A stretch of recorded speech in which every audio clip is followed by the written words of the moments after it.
ஆண்டவராகிய இயேசு கிறிஸ்துவின் நாமத்தினாலே உங்களை நான் வாழ்த்தி வரவேற்கிறேன். கர்த்தருடைய பெரிதான கிருபையினாலும் அவருடைய பரிசுத்தமுள்ள இரக்கங்களினாலும் கடைசி கால ஓட்டம் அல்லது கடைசி கால இயக்கம் என்கிறதை பற்றி நம்முடைய தியானத்தின் வடிவாக பல விஷயங்களை நாம் கற்றுக்கொண்டு வருகின்றோம். இந்த பாதையை பற்றியதான ஒரு புரிந்து கொள்ளுதல் நம்முடைய வாழ்க்கையிலே காணப்பட ஆரம்பித்தால் மட்டும்தான் இந்த பாதையிலே எந்த இடத்தில் எப்படி நான் கடந்து போக வேண்டும், எந்த இடத்தில் நிற்க வேண்டும், எந்த இடத்தில் ஓட வேண்டும், எந்த இடத்தில் நான் மௌனமாய் காத்திருக்க வேண்டும், எல்லா நிலைகளையும் நான் தெளிவான விதத்தில் விளங்கி கொண்டு சரியான இயக்கத்தின் ஊடாக பயணப்பட நம்மால் முடியும்.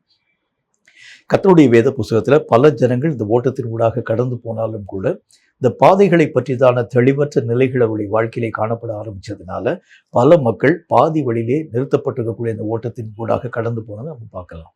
நம்முடைய வாழ்க்கையிலே இறுதி பரியந்தம் ஓட வேண்டும் என்று சொன்னால் இவைகளை பற்றிதான ஒரு புரிந்து கொள்ளுதல், ஒரு தெளிவான ஒரு அனுபவம் நம்முடைய வாழ்க்கையிலே உருவாக்கப்பட வேண்டியது அவசியம். இன்னைக்கு ஒரு முக்கியமான கருத்தை பற்றி நான் உங்களோட கூட பேச வேண்டும் என்று ஆசைப்படுகின்றேன். பல்லவ ராஜ்யத்துக்குள்ள போகணும்னு சொன்னோம்னா, நான் ஏற்கனவே உங்களுக்கு சொன்னது மாதிரி சில காரியங்களை நான் என்னோடு கூட என்னுடைய கரங்களிலே நான் பற்றி கொண்டு கடைசி வரைக்கும் விடாமல் நான் எடுத்துக்கொண்டு போக வேண்டியது அவசியம். சில காரியங்களை விட்டு நீங்களும் நானும் விலக வேண்டியது அவசியம். விலக வேண்டிய அல்லது விலக்க வேண்டிய காரியங்களை நாம் விலக்காமல் கர்த்தருடைய ராஜ்யத்துக்குள்ள போகணும்னு சொல்லி நினைச்சோம்னா போக முடியாது. கர்த்தருடைய நாமத்தினால பெற்றுக்கொள்ளக்கூடிய காரியங்களை கடைசி வரைக்கும் காப்பாற்றாமல் போக ஆரம்பித்தாலும் கூட அந்த ராஜ்யத்துக்குள்ள பிரவேசிக்க முடியாது. அப்ப எதை நான் என்னுடைய வாழ்க்கையிலே கடைசி வரைக்கும் காப்பாற்ற வேண்டும், எதை விட்டு விலக வேண்டும் என்கிற ஒரு புரிந்து கொள்ளக்கூடிய அனுபவம் என்னுடைய வாழ்க்கையிலே உருவாக்கப்பட்டால் தான் இந்த ஓட்டத்திலே தடையில்லாமல் ஓடி முடிக்க நம்மால் முடியும். இன்னைக்கு நம்ம முக்கியமான ஒரு கருத்தை பற்றி உங்களுக்கு கூட நான் சொல்ல வேண்டியது அவசியம். சில சுபாவங்கள் நம்முடைய வாழ்க்கையில இப்ப நம்ம இயங்கி கொண்டிருக்கக்கூடிய காரியங்கள், இவைகள் முதல் காரியம் நம்முடைய வாழ்க்கையினுடைய நிலைகளை விட்டு மாற்றமடைய வேண்டியது அவசியம். மாற்றப்படாம இருக்கக்கூடிய இந்த சுபாவங்கள் தான் உங்களுக்கு எதிரியாக கடந்து வந்து உங்கள் ஆவிக்குரிய ஓட்டத்தை தடை செய்யக்கூடியதாக விளங்க ஆரம்பிக்கிறதை பார்க்க முடியும். பல நேரங்கள்ல இப்படிப்பட்ட சுபாவங்களின் அடிப்படை நம்முடைய வாழ்க்கையிலே மாற்றமடையாமல் போக ஆரம்பிச்சதுனால பல ஜனங்கள் தங்களுடைய வாழ்க்கையில நல்ல போராட்டத்தை போராடி கடைசி வரைக்கும் வந்து அந்த கடைசி நேரத்தில் அந்த ஓட்டத்தினுடைய முழு நிலைகளை இழக்கும் ஒரு மக்களாக விளங்க ஆரம்பிக்கிறத பார்க்கலாம்.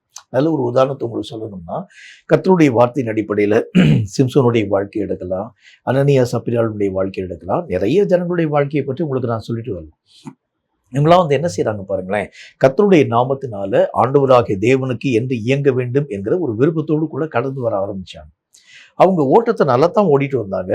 ஆனால் விட வேண்டிய சில சுபாவங்களை அவர்கள் விடாமல் காணப்பட ஆரம்பிச்சதுனால அந்த சுபாவங்கள் கடைசி நேரத்துல அவர்கள் ஓட்டத்தை கெடுத்து போடக்கூடியதாய் விளங்க ஆரம்பிக்கிறத பார்க்க முடியும். அப்போ இந்த மாதிரி மாற்றப்பட வேண்டிய சுபாவங்களை நீங்க மாற்றமடையாம விட்டுட்டீங்கன்னா இதுதான் உங்களுடைய வாழ்க்கையினுடைய முழு எதிரியாய் கடந்து வந்து உங்கள் ஆவிக்குரிய நிலைகள் எல்லாவற்றையும் ஒட்டுமொத்தமாய் தீட்டு உண்டாகக்கூடிய அந்த காரியங்களை உருவாக்கி கொண்டு வருகிறத பார்க்கணும். அப்ப நம்ம ரொம்ப ஜாக்கிரதையாக எதையெல்லாம் நான் இழக்கும்படி ஒப்பு கொடுக்க வேண்டுமோ அவைகளை விட்டு விலக எவ்வளவேனும் நீங்கள் யோசிச்சு பார்க்காம அவைகளின் மூலாக நீங்க கடந்து போனா தான் அந்த ராஜ்யத்தினுடைய முழு மகிமைக்கு நீங்களும் நானும் பங்களூர் மக்களாய் விளங்க முடியும் என்கிறது கர்த்தருடைய வசனம். மாற்றப்பட வேண்டிய சுபாவம்னா என்ன? நம்முடைய வாழ்க்கையில இப்போ உறைந்து கிடக்கக்கூடிய பல விதமான சுபாவங்களிலே காணப்படும் சில முக்கியமான கருத்துக்களை நான் உங்க கூட பேசணும்னு ஆசைப்படுறேன். கொஞ்சம் ஆழமாக கவனிங்க. யாக்கோபு எழுதின நிருபத்துல 1வது அதிகாரம் 23வது வசனம் இந்த வார்த்தையை சொல்கிறது. யாக்கோபு 1:23 இந்த வார்த்தையை சொல்கிறது. வாசிக்கிறேன், கவனிங்க. என்ன வார்த்தை நமக்கு எழுதப்பட்டிருக்கிறது? எண்ணத்திலான் எனில் ஒருவன் திருவசனத்தை கேட்டும் அதன்படி செய்யாதவன் ஆனால் கண்ணாடியிலே தன் சுபாவ முகத்தை பார்க்கிற மனுஷனுக்கு ஒப்பாய் இருப்பான். அடுத்த வசனத்தை தொடர்ந்து வாசிக்கிறேன். அவன் தன்னைத்தான் பார்த்து அவ்விடம் விட்டு போன உடனே தன் சாயல் இன்னது என்பதை மறந்து விடுவான். முக்கியமான ஒரு காரியம் என்ன அப்படின்னா வேதம் சொல்லக்கூடிய வார்த்தையின் அடிப்படையில் நம்முடைய வாழ்க்கையிலே காணப்படக்கூடிய மிக பிரதானமான ஒரு நிலை எப்படிப்பட்டது என்றால் எளிதிலே மறக்கும் ஒரு சுபாவம். என் சாயலை தான் நான் பார்க்குறேன், ஆனால் அந்த இடத்தை விட்டு வெளியே போனோடனே அந்த சாயல் என்னது என்பதை நான் என்னால் யூகிச்சு கூட பார்க்க முடியும். மற்றவனுடைய சாயலாக எனக்கு தெரியுது, ஆனால் என் சாயலை நான் உடனே மறக்கும் ஒரு மனிதனாக நான் என்னுடைய நிலைகள் மெய்யாகவே கடந்து போக ஆரம்பிக்கிறத பார்க்குறேன். அப்போ நம்முடைய வாழ்க்கையில கூட பல விஷயங்கள் நம்முடைய வாழ்க்கையிலே அறிவுறுத்தப்படக்கூடிய நிலைகளின் ஊடாக கர்த்தராகிய தேவனால் உரைக்கப்படக்கூடிய காரியங்களை எளிதிலே மறக்கும் ஒரு மக்களாக நீங்களும் நானும் விளங்க ஆரம்பிக்கிறது தான் ரொம்ப டேஞ்சரஸான ஒரு காரியம். பல விஷயங்களை கர்த்தராகிய தேவன் நமக்கு சொல்லியிருக்கிறார். பல காரியங்களின் ஊடாக நம்ம கடந்து போக வேண்டும். இதுல ஒரு கருத்தை கூட நீங்கள் விட்டு விலகாத அளவிற்காக ரொம்ப ஜாக்கிரதையாக இயங்க வேண்டியது அவசியமான ஒன்று. வேத புஸ்தகத்தை நம்ம வாசிக்கலாம். ஆண்டவராகிய தேவனுடைய நாமத்தினால லோத்தினுடைய குடும்பத்தை கர்த்தராகிய தேவன் காப்பாற்றுகின்றார். பெரிய அழிவிலே நின்று அந்த ஜன கூட்டங்களின் நடுவிலே இந்த லோத்தை மட்டும் கர்த்தராகிய தேவன் நீதிமானாக கண்டதினால லோத்தோடு கூட காணப்படக்கூடிய அவருடைய குடும்பத்தின் மக்களையும் காப்பாற்றும்படி கர்த்தர் சித்தம் கொண்டார். தம்முடைய தூதர்களை அனுமதிச்சாரு. அந்த சம்பவம்லாம் நம்ம வந்து ஒன்று. எல்லா விஷயத்தையும் ஆண்டவராகிய தேவனுடைய வார்த்தைகளின்படி லோத்து கடந்து போறாரு. மலைகள் மேல போனா எனக்கு வந்து அநேக விதமான தீங்கு உருவாக்கப்பட்டு எங்கேயாச்சும் ஒரு சம பூமிக்குள்ளாக போருக்கு எனக்கு கிருபை தாங்கன்னு கேட்கிறார். அந்த விஷயத்திலும் கர்த்தராகிய தேவன் கிருபை பாராட்டினார். எல்லா காரியத்தையும் செஞ்சுட்டு கடைசி நேரத்துல கர்த்தர் ஒரே ஒரு வார்த்தை சொல்றாரு, நீ இந்த சமபூமியில எங்கும் நில்லாமல் ஓடிப்போ, ஆனா போகும்போது நீ சற்றாகிலும் திரும்பி பார்க்காம நீ கடந்து போக வேண்டும் என்கிறத பற்றி கர்த்தர் பேசியிருக்கிறார். அவ்வளவு நேரம் நல்லா தான் ஓடிட்டு வராங்க, எல்லா காரியத்தையும் செஞ்சுட்டு தான் வராங்க. ஆனால் வேதம் சொல்லக்கூடிய வார்த்தையின் அடிப்படையில் அந்த ஒரே ஒரு அந்த பெண் கர்த்தருடைய வார்த்தைக்கு மீறி தான் விட்டு வந்த அந்த தேசத்தை சற்று திரும்பி பார்த்தார். இப்ப அவ்வளவு தூரம் காப்பாற்றப்பட்டிருக்கக்கூடிய அவங்களுடைய வாழ்க்கை, அவங்க வந்து என்ன யோசிச்சிருப்பாங்க? மயிரிழையில் நாங்கள் உயிர் தப்பினோம்னு யோசிச்சிருப்பாங்க. இவ்வளவு பெரிய அழிவிலே நின்று கர்த்தர் நம் மேலே வைத்திருக்கக்கூடிய அந்த கிருபையினால இவ்வளவு பெரிய ஒரு ரட்சிப்பை ஆண்டவராகிய தேவன் தந்திருக்கிற கர்த்தருக்கு ஸ்தோத்திரம் சொல்லி அங்கே எரியக்கூடிய பயங்கரமான அக்னியும் கந்தகமும் பொழியக்கூடிய அந்த ஒரு காரியத்திலிருந்து கர்த்தர் எங்களை காப்பாற்றார் என்று சொல்லி சந்தோஷமாய் ஓடி வரக்கூடிய நேரத்தில் சற்று அந்த ஒரே ஒரு காரியத்தை மறந்து கொஞ்சம் நம்ம திரும்பி பார்த்த பொழுது என்ன நடந்துச்சு பாருங்க. அந்த இடத்தை விட்டு இங்கும் அங்கும் நகர முடியாமல் உப்பு தூணாய் அப்படி நின்று அந்த ரட்சிப்பினுடைய முழுமையை அந்த அம்மானாலும் தன்னுடைய வாழ்க்கையில பெற முடியாம போயிடுச்சு. அவ்வளவு தூரம் காப்பாற்றப்பட்டு வெளியே வந்தாங்க. அந்த ஒரே ஒரு சின்ன ஒரு மறதி, தேவன் சொன்ன அந்த வார்த்தைகளை பற்றி தான ஒரு மறதி அந்த அம்மாவுடைய வாழ்க்கையிலே காணப்பட்ட பொழுது தான் பெற்றிருக்கக்கூடிய ரட்சிப்பின் முழுமையை அனுபவிக்க முடியாம பாதி வழியில அப்படி உப்புத்துனா போயிட்டான். இப்ப யாருக்குமே யூஸ் இல்லை இது. அதாவது அவங்க வந்து ரட்சிக்கப்பட்டதுனால அவங்களுக்கும் பிரயோஜனம் இல்லை, அழைத்து கொண்டு வந்ததுனால லோத்துக்கும் பிரயோஜனம் இல்லை, கர்த்தராகிய தேவன் காப்பாற்றுறதுனால கர்த்தருக்கும் பிரயோஜனம் இல்லாமல் போயிட்டான். யாருக்குமே யூஸ் இல்லாமல் போயிடுச்சு. அப்ப வேதம் சொல்லக்கூடிய வார்த்தையின் அடிப்படையில் இந்த ஒரு சின்ன ஒரே ஒரு மறதி. அப்ப எந்த விஷயத்தையும் மறவாத அளவிற்காக நீங்களும் நானும் அவைகளை ஆழமாய் கற்க வேண்டியது அவசியம். இது இந்த சுபாவம் எல்லா மனுஷனுடைய வாழ்க்கையிலும் காணப்படக்கூடிய மிக முக்கியமான நம்முடைய வாழ்க்கையை விட்டு மாற்றப்பட வேண்டிய சுபாவங்களில் மிகவும் பிரதான பங்கு வகிக்கக்கூடிய சுபாவம். கர்த்தருடைய காப்பாற்றக்கூடிய அந்த அனுபவத்தின் ஊடாக இஸ்ரவேல் மக்கள் வனாந்திரத்திலே அழைத்து கொண்டு வரப்படக்கூடிய அந்த நிலை, செங்கடலை தாண்டி கடந்து வரக்கூடிய நிலை, கர்த்தருடைய வேத புஸ்தகத்தை நம்ம வாசிக்கிறோம். தேவன் செய்த நன்மைகளை அவர்கள் ஒரு வினாடி மறந்த பொழுது என்ன காரியம் நடந்தது? வனாந்திரத்தில் அவ்வளவு தூரம் அழைத்து கொண்டு வரப்படக்கூடிய எல்லா விதமான ஜனங்களும் கர்த்தராகிய தேவனுடைய கோபாக்கனுக்கு உட்படுத்தப்பட்ட ஒரு மக்களாய் மடிஞ்சு போயிட்டாங்க. இனி இந்த ஜனங்களிலே ஒருவன் கூட அந்த ராஜ்யத்துக்குள்ள போக மாட்டா. இவனுடைய சந்ததி தான் வாக்கு பண்ணப்பட்ட ராஜ்யத்துக்குள்ள போவான். அப்ப காப்பாற்றப்பட்டதுனால என்ன பிரயோஜனம்? வேதம் சொல்லக்கூடிய வார்த்தையின் அடிப்படையில் இந்த மறதி தான் ஒரு மனுஷனுடைய வாழ்க்கையிலே மகா பெரிய எதிரி. இவைகளை நீங்களும் நானும் எந்த காரியத்திலும் இவைகளை விட்டு விலகாமல் இருக்கிறது உண்டானால், மறதி என்கின்ற ஒரு காரியத்தை விட்டு விலகாது இருக்கிறது உண்டானால், தேவன் செய்த எல்லா விதமான நன்மைகளை எளிதாய் மறக்கும் மக்களாக, பாவத்திற்கு உடன்படும் ஒரு மக்களாக நீங்களும் நானும் மெய்யாகவே காணப்பட முடியும். கர்த்தருடைய வேதம் அதைத்தான் நமக்கு சுட்டி காமிக்குது. இந்த மறதியை முதல் காரியம் நீங்கள் அகற்ற வேண்டியது அவசியம். ஆண்டவராகிய தேவன் அநேகம் கற்பனைகள் யாவற்றையும் எழுதி கொடுக்கக்கூடிய நேரத்தில் மோசையை பார்த்து ஒரு வார்த்தை சொல்றாரு, நான் சொன்ன அந்த வார்த்தைகளை நீங்கள் மறவாத அளவிற்காக உங்க வீட்டினுடைய நிலைக்கதன் மேல எழுதி வைங்க. அந்த சுவரின் மேல அநேக விதமான சட்டங்கள் யாவற்றையும் போட்டு வைங்க. ஏனென்றால் இவைகளிலே ஒன்றையும் நீங்கள் உங்கள் வாழ்க்கையிலே மறக்கக்கூடாது. கர்த்தருக்கு பிரியம் அதுதான். கர்த்தர் சொன்ன எந்த காரியத்தையும் மறவாத ஒரு மக்களாக நீங்கள் விளங்க வேண்டும். பல புதிய கருத்துக்கள் நம்முடைய வாழ்க்கையிலே வரும் பொழுது பழையவைகள் எல்லாவற்றையும் நானும் மறந்துடும். பல புதிய உபத்திரவத்தினுடைய காரியங்கள் வரும்போது பழைய காலங்களிலே தேவன் செய்த நன்மைகளை மறந்துடும். இந்த மறதியின் நிலைகள் நம்முடைய வாழ்க்கையை விட்டு அகன்று போகாது இருக்கக்கூடிய வரைக்கும் தேவராஜ்யத்திற்குள் பிரவேசிக்கும் தகுதியை நான் என்னுடைய வாழ்க்கையிலே இழக்கும் ஒரு மக்களாக விளங்க ஆரம்பிக்கிறதை பார்க்கிறேன். ரொம்ப ஜாக்கிரதையாயிருங்க. தேவன் செய்த நன்மைகளை ஒருபோதும் மறவாத மனசு எனக்கு வேணும் ஆண்டவரே. இந்த மறதியின் நிமித்தமாகத்தான் பல நன்மைகளை நான் என்னுடைய வாழ்க்கையில தொலைச்சு போடுறேன். தேவன் கொடுத்த பல சட்டங்களை நான் மறக்க ஆரம்பிக்கும் பொழுதுதான் பல விஷயங்களிலே என்னுடைய மன விருப்பத்தின்படி நான் இயங்க ஆரம்பிக்கிறேன்.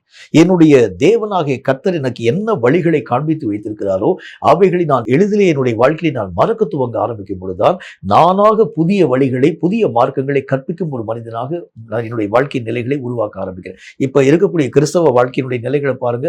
அவர்கள் தேவன் கற்பியாத பல வழிகளில் கடந்து போறதுக்கு என்ன காரணம் தெரியுமா? தேவன் சொல்லாத பல நிலைகளை தங்கள் வாழ்க்கையை ஆசிரியர்களுக்கு என்ன காரணம் தெரியுமா? பல மக்கள் பலவிதமான உபதேசங்களை தங்கள் மன விருப்பத்தின்படி அந்த மக்கள் தங்களுடைய வாழ்க்கையை விரும்புகிறாங்களோ அல்லது யோசிக்கிறாங்களோ அதெல்லாம் உபதேசமாக பேசக்கூடிய அந்த தன்மைகள் வருவதற்கு என்ன காரணம் தெரியுமா? தேவனுடைய கட்டளைகளையும் கற்பனைகளையும் அவர்கள் மறந்துட்டாங்க. ஆகவே அவர்களாக யூகிச்சு ஏதோ ஒரு வழியை மக்களுக்கு முன்பதாக பிரசங்கிக்கும் மக்களாக, மக்களுக்கு முன்பதாக போதிக்கும் மக்களாக. பழைய காலத்துல இந்த மாதிரியான ஒரு காரியம்லாம் தவறுதாங்க. ஆனா இப்ப இருக்கக்கூடிய காலத்துலலாம் இந்த ஒரு காரியத்தை உங்களாலும் என்னாலும் செய்யாம இருக்க முடியாது. அநேக விதமான திருச்சபைகள்ல அநேக விதமான சட்டங்கள் எல்லாம் மீறப்படுகிறதுக்கு என்ன காரணம்? இதுதான் காரணம். மறந்து போகக்கூடிய அந்த மனம். இது ரொம்ப ஜாக்கிரதையாயிருங்க. இது நம்முடைய வாழ்க்கையிலே உருவாக்கப்படக்கூடிய நிலைகளை சாத்தான் எளிதாக தூண்டக்கூடியவனாய் விளங்க ஆரம்பிக்கிறான். இந்த மறதி ஒரு மனுஷனுடைய வாழ்க்கையிலே வருகிறது உண்டானால் எதையும் மறந்துடுவான். கர்த்தரை கூட அந்த மனுஷன் மறந்துடுவான். இந்த நிலைகளைத்தான் சாத்தான் இந்த கடைசி நாட்களிலே மக்களுடைய மனதிலே தூண்டி மறதியை உருவாக்கி கர்த்தராகிய தேவனுடைய சமூகத்திலே கற்றுக்கொண்டிருக்கக்கூடிய பல பாடங்களை மறக்கவும், கர்த்தருடைய வழிகளை மறக்கவும், ஏன் கர்த்தராகிய தேவனையே மறக்கவும் தக்கதான சூழ்நிலைகளை சாத்தான் இந்த நாட்களில் மெய்யாகவே உருவாக்கி கொண்டு வர ஆரம்பிக்கிறான். அப்ப என்னுடைய வாழ்க்கையில முதல் ஜெபம் எதுவா இருக்கணும் அப்படின்னா, மறதியின் நிலைகள் என்னுடைய வாழ்க்கை விட்டு போகணும். ஆண்டவரே, நீங்க செஞ்ச எந்த உபகாரத்தையும் நான் மறக்கவே கூடாது.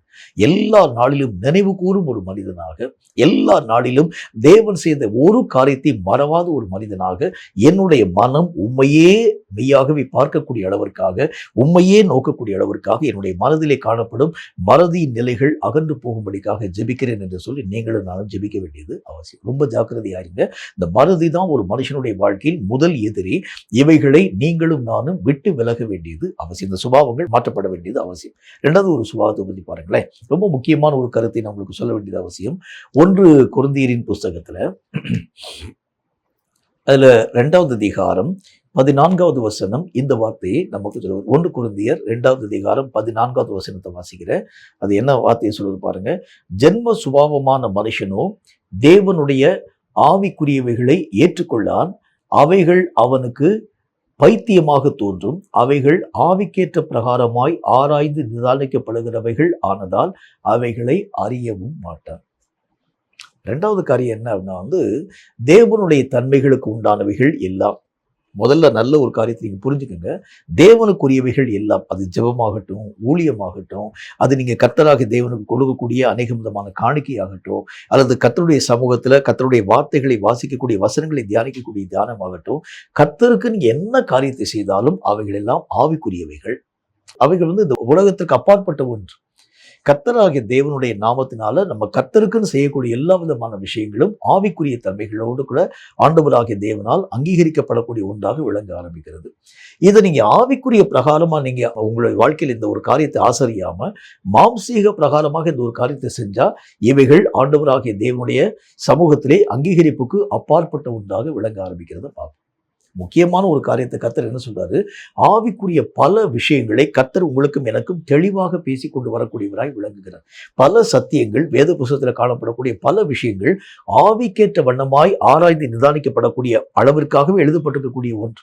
சரீர பிரகாரமாக சில காரியங்கள் காணப்பட ஆரம்பித்தாலும் பல விஷயங்கள் ஆவிக்கேற்ற தன்மைகள்ல ஒரு மனிதன் எப்படி வாழ வேண்டும். ஏன்னா நீங்களும் நானும் போகக்கூடிய உலகம் ஆவிக்கேற்ற மண்டலமாக கர்த்தராகிய தேவனால் உருவாக்கப்பட்டிருக்கக்கூடிய உலகம். அந்த ராஜ்யத்துக்குள்ள போகணும்னா அந்த ராஜ்யத்தின் எல்லா நிலைகளையும் நீங்களும் நானும் நம்முடைய வாழ்க்கையிலே தெளிவான விதத்தில் கற்க வேண்டியது அவசியம். இந்த ஆவிக்குரிய நிலைகளை மாம்சீகமாக காணப்படக்கூடிய மனிதனால் அறிய முடியாது என்று கர்த்தருடைய வசனத்துல பார்க்கிறோம்.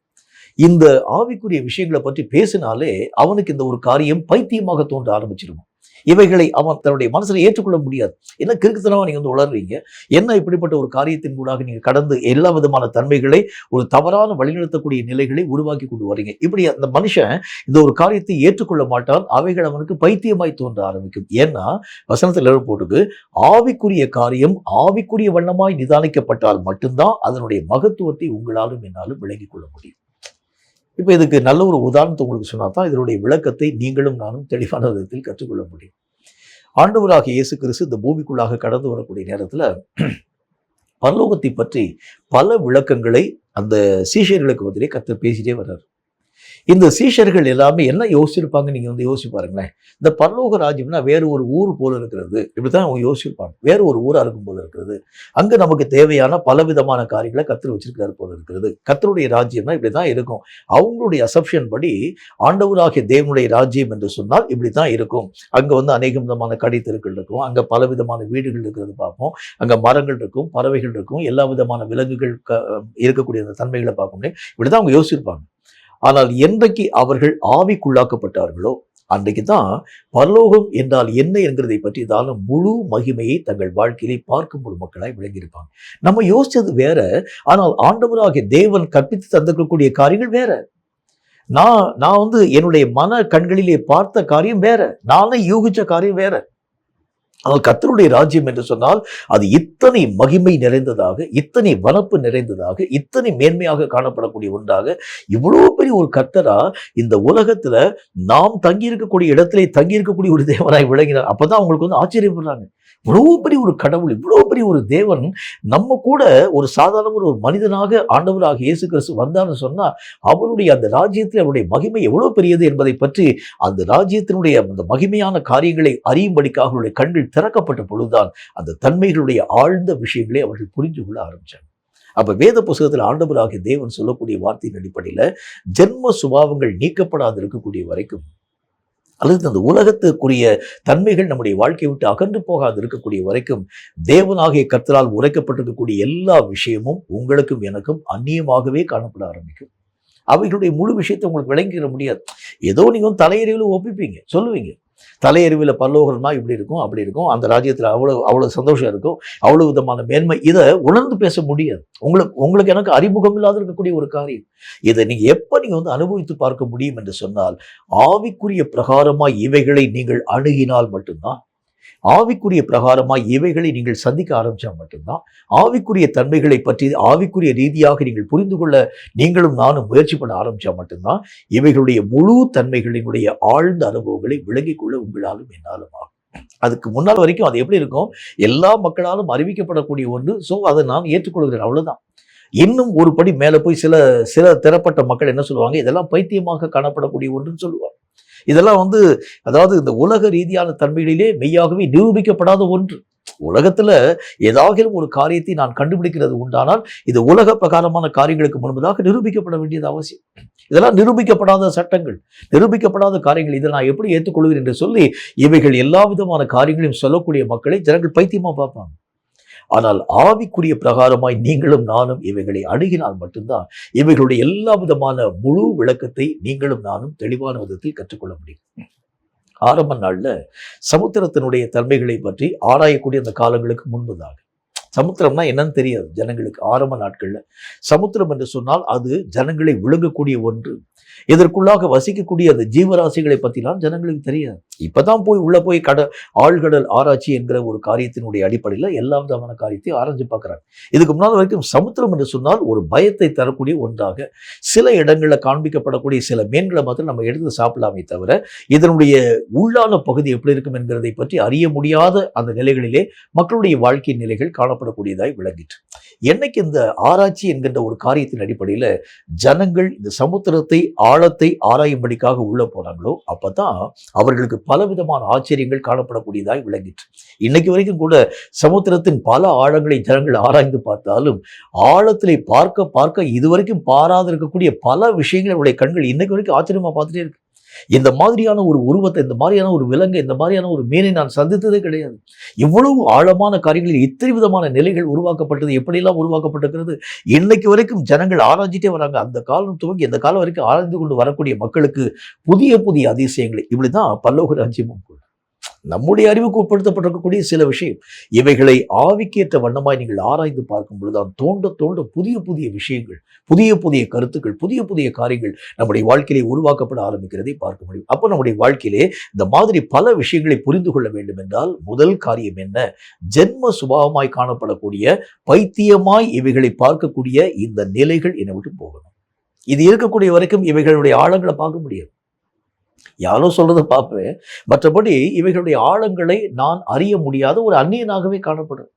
பரலோக ராஜ்யம்னா எப்படி இருக்குங்க? பரலோக ராஜ்யத்தில் எப்போ பார்த்தாலும் கர்த்தருடைய நாமத்தில் நம்ம வந்து ஸ்தோத்திரம் பண்ணுவோம், கர்த்தருடைய நாமத்தில் நாம் மகிமைப்படுத்துவோம்.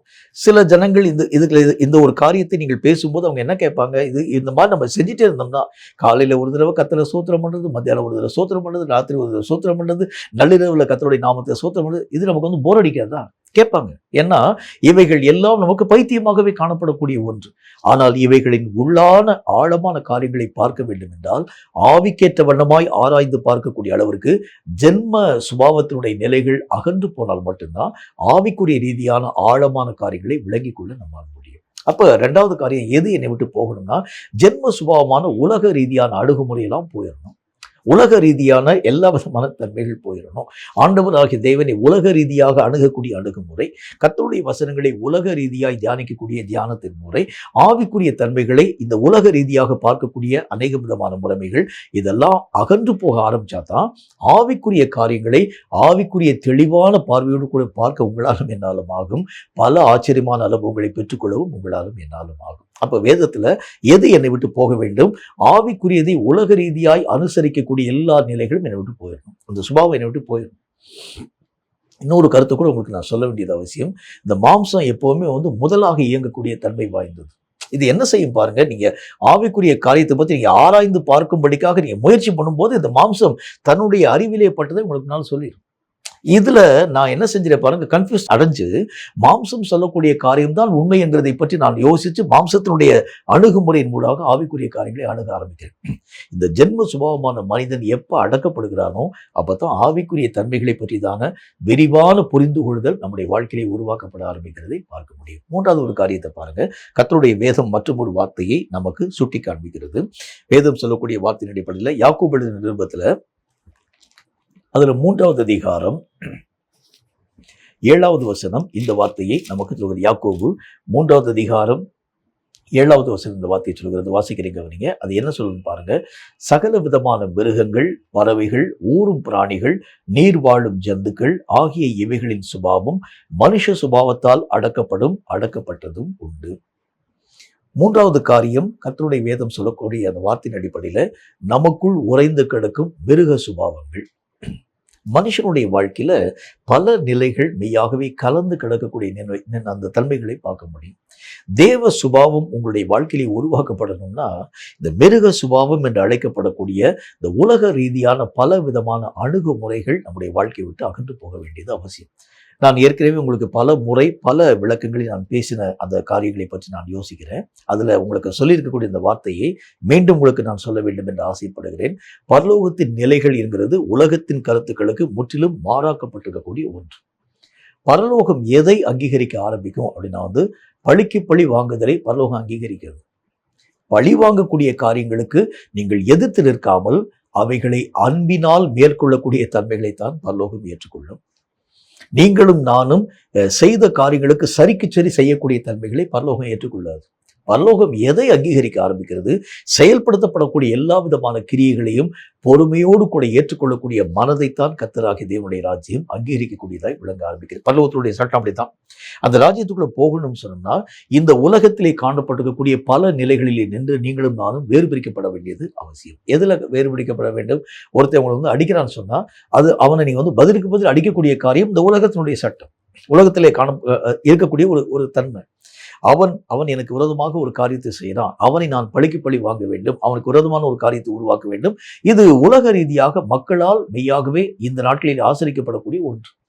ஆனால் பரலோகம் எதை என்னுடைய வாழ்க்கையை எதிர்பார்க்கிறது அப்படின்னா வந்து உனக்கு தீமை செய்யக்கூடிய மனிதனோடு கூட நீ வழக்காடாதே. அதுதான் கர்த்தர் சொல்றாரு. உன்னுடைய வஸ்திரத்தை ஒரு மனுஷன் பலவந்தமா எடுத்துக்கொள்ள ஆரம்பித்தால் நீ அந்த வஸ்திரத்தை விட்டு கொடுத்துருன்னு சொல்றாரு. கர்த்தருடைய வேதம் சொல்லக்கூடிய வார்த்தையின் அடிப்படையில ஒருவன் உன்னை 1 மைல் தூரம் வரும்படிக்காக பலவந்தம் பண்ணுகின்றான். உன்னால வந்து நடக்கவே முடியல, இவ்வளோ தூரம் நடந்துட்டு வந்திருக்கிறேன், அவன் உன்னை பார்த்து கூப்பிட்றான், என்னை வந்து வீட்டு வரைக்கும் கொண்டு வந்து விட்டுட்டு போன்னு சொல்லி அந்த மனிதன் என்னை அழைக்க ஆரம்பிக்கின்றார். 1 மைல் தூரம் போகணும், என் கூட வான்னு சொல்லி கூப்பிட்றேன். எனக்கு முடியாதுப்பா, நான் வந்து என்னுடைய வீட்டுக்கு உள்ளாக நான் கடந்து போக வேண்டும், எனக்கு உண்டான காரியங்கள் உள்ளாக போகணும். இல்லை, நீ சொல்லாத.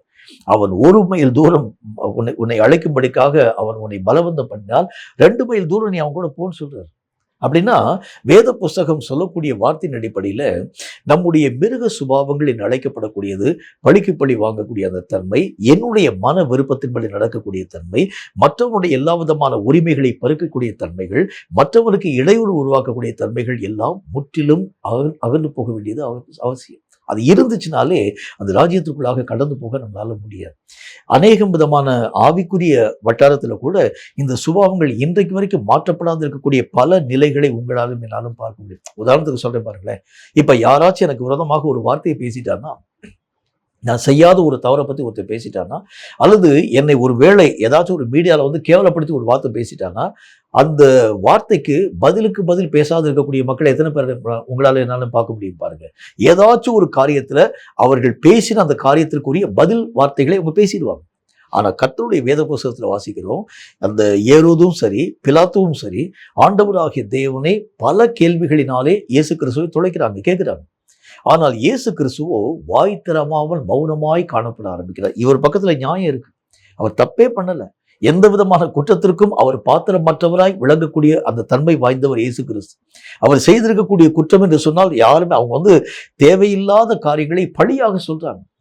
இப்ப இவருக்கு அவர் பக்கத்துல பேசுறதுக்கு நியாயம் காணப்பட ஆரம்பித்தாலும் அவர் வாய் திறமாமல் மௌனமா இருக்கிறதுக்கு என்ன காரணம் என்றால், வேதம் சொல்லக்கூடிய வார்த்தையின் அடிப்படையிலே பதில் செய்கிறது கர்த்தராகிய தேவனுக்கு உரியது. இதுதான் பரலோகத்தினுடைய சட்டம். இதுல நீங்க எடுத்து அந்த காரியத்திற்குரிய எல்லா விதமான தன்மைகளை நீங்களும் நானும் பேசக்கூடாது. இது பரலோகத்திலே நீங்களும் நானும் அவமதிக்கிறதுக்கு சமமானமாக காணப்படக்கூடிய ஒன்று. அப்ப பரலோகம் என்னுடைய வாழ்க்கையில எதிர்பார்க்குது, பல நேரங்கள்ல நீங்களும் நானும் நம்முடைய மாம்சீக பிரகாரமாய் முந்தி இந்த காரியத்தை செஞ்சிடும், முந்தி இந்த விதமான விஷயத்தினுள்ளாக கடந்து போயிடும்.